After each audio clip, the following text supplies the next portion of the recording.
Alright, be honest. How many times have you told yourself that I'll start in 5 minutes and suddenly an hour is gone? Or worse, you end up doing nothing at all. Hi, I'm Dr. Sana Sainuddin, dentist by profession, certified nutritionist, certified life transformation coach, and welcome to Power of Self.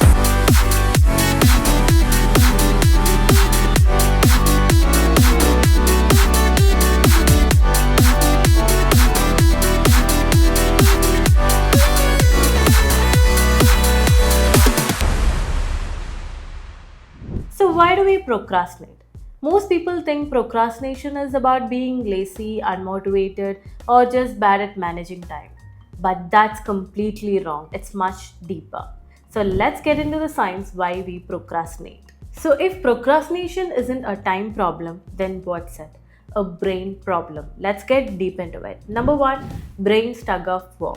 It's actually a battle happening inside your brain, a tug of war between two powerful forces, the limbic system and the prefrontal cortex. So the limbic system, which is the emotional brain, it's wired for comfort and instant gratification. It avoids stress and seeks pleasure.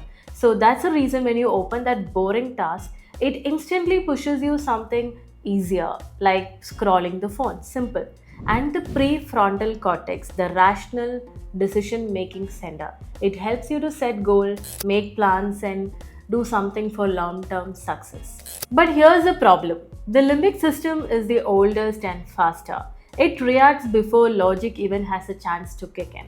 And that's why you find yourself procrastinating even before you realize it. And number two, dopamine.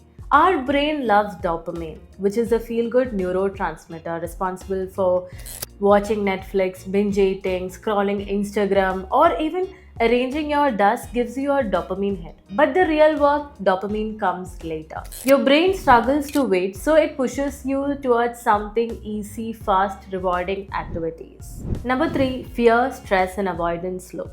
Another big reason is fear of failure, fear of not doing it perfectly, fear of not being good enough. And when stressed, our brain activates something called the amygdala, the fear center, making focus harder. So, procrastination becomes a coping mechanism to escape discomfort, which makes the stress even worse later. So, your brain sees a task as a threat. So, instead of facing it, you avoid it. It gives a temporary relief, but later stress and guilt and thereby unfinished task. Number four, the Zeigarnik effect. The Zeigarnik effect, a psychological principle, states that our brain remembers the unfinished tasks more than the completed ones and creates a mental tension until they are resolved. So, how is it related to procrastination? When you leave a task unfinished, your brain keeps holding on to it. But instead of motivating you, that tension can overwhelm you if you're already stressed. So you end up avoiding it more even though it's stuck in your head the whole time. That's how the Zeigarnik effect is silently fueling the procrastination. And the last, number five, false hope syndrome. It states that when you set unrealistic goals, fail to achieve them, yet you keep believing that you will achieve it the next time without changing the approach. For example, you promise to wake up at 5 a.m. every day. You feel productive when you wake up, but after a few days you hit the snooze. And again, the next month you try the same method thinking that you will succeed this time, but without changing your sleep schedule.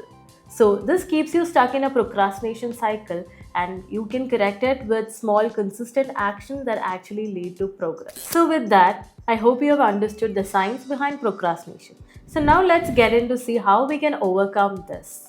So, number one, understand why you procrastinate. Is it the fear of failure or the task is boring or unimportant?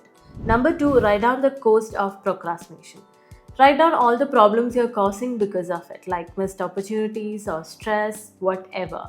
And number three, catch your inner dialogue. What do you tell yourself when you procrastinate? Like, I'm too tired, I'll do it later, or it's too much right now. And number four, rewrite that story.